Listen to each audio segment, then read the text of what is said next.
प्रशासन, टांडा प्रशासन, नाजायज कब्जे पंचायत भूमि पर नाजायज कब्जे टांडा प्रशासन।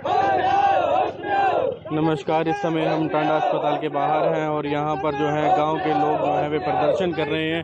इस समय आप देख सकते हैं कि नाजायज कब्जों को लेकर जो है वे विरोध प्रदर्शन किया जा रहा है। साफ तौर पर गाँव वासियों का आरोप है कि गांव की जमीन पर जो है टांडा अस्पताल के प्रशासन जो है वे कब्जा कर रहा है। नाजायज कब्जे जो है वे लगातार किए जा रहे हैं। तो ऐसे में लाइव अपडेट टांडा अस्पताल से हम आपको दिखा रहे हैं कि किस तरह इस समय गांव के लोग जो हैं वे प्रदर्शन कर रहे हैं।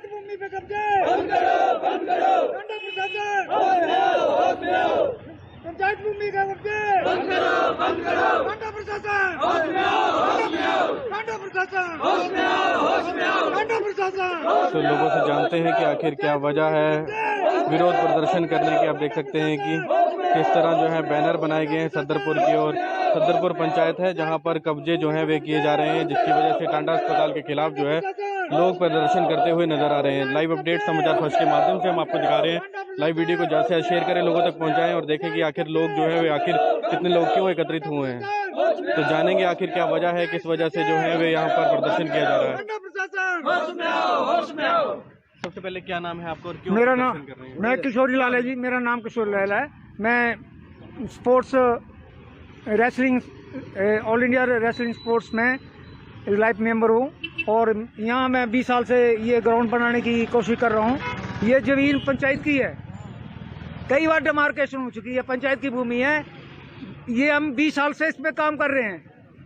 20 साल से पिछली पंचायतों ने इसमें मनरेगा और हमारे बच्चों ने पैसे इकट्ठे करके इसको प्लेन किया भूमि को। यहाँ 10-10 फुट गहरे खड्डे थे।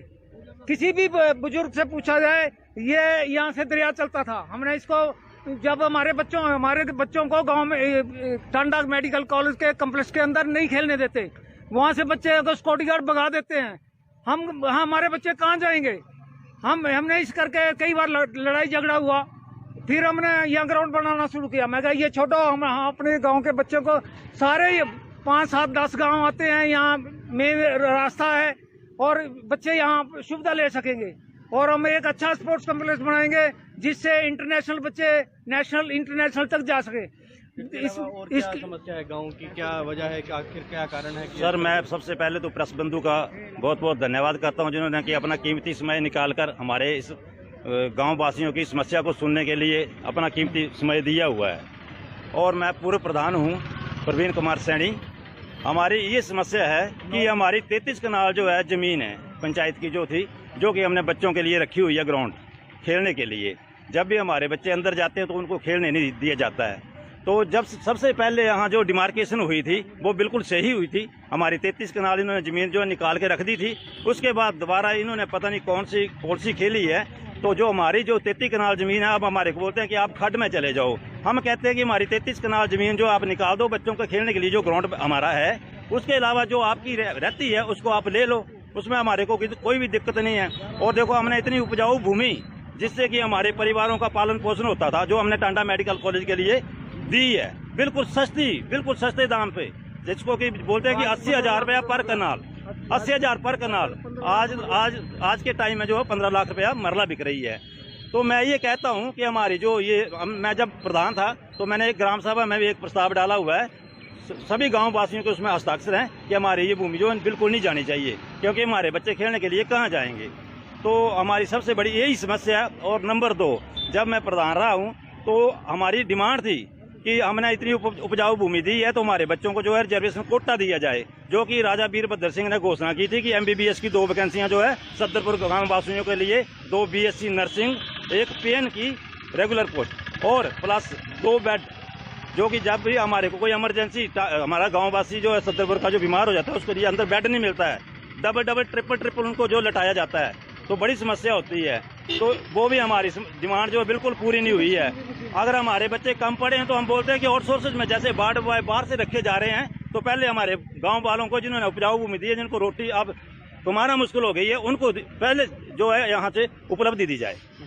हमारी यही डिमांड है कि ये जो जमीन हमारी 33 कनाल निकाल दें और जो इनका बाकी का हिस्सा है वो ले लें, उसमें हमारे को कोई एतराज़ नहीं है। लेकिन हम जो जितनी भी हमारी पंचायत की भूमि है बच्चों को खेलने के लिए, हमारी खेल मंत्री से भी अपनी जो अपने इधर है अपने अनुराग ठाकुर ने भी बोला है कि वो आपको दी जाएगी। तो आखिर क्या वजह है कि प्रशासन आपकी नहीं सुन रहा है? जबरदस्ती कब्जा कर रहे हैं, ये पता नहीं कहाँ से मिली भगती है। प्रशासन भी आया, 2-3 बार SDM महोदय भी आए, तहसीलदार साहब भी आए, तो उन्होंने जबरदस्ती वहाँ पे क्रैशर क्रूसर डाल दिया था। फिर हमारे जैसे अपने पूर्व मंत्री जिनके आज देहांत हो गया है, GS बाली जी ना, उनके पास भी ये गांववासी सारे गए थे, मिले थे। उन्होंने भी उनसे बात करी थी कि देखो जबरदस्ती गांव वालों को मत डराओ, इनको मत भगाओ। इन्होंने अगर जमीन दे दी है तो इसका मतलब ये नहीं है कि इनको गाँव से ही निकाल दो। इनको रहने के लिए तो रहने दो, इनके बच्चे हैं, इन्होंने भी तो कम से कम कहीं खेलना है, कहीं जाना है। अंदर ये नहीं एंट्री करने देते हैं। अगर कोई बच्चा जाता भी है तो बोलते हैं नहीं नहीं भाई गांव वाले हैं तो क्या, वो चलो बाहर चलो, चलो बाहर चलो। किसी को जैसे हमारे गांव के कई ऐसे लोग होते हैं, हमारी दोस्ती है, रिश्तेदारी है, खाना लेकर भी अंदर जाते हैं तो उनके लिए भी बोलते हैं और बाहर चलो। तो ये हमारी समस्या है। तो अगर सरकार आपकी बात नहीं मानती है, हमारी बात नहीं मानती है, तो हमने आज इसलिए हम सभी गाँववासी इकट्ठे हुए हैं कि हमारी जो है ये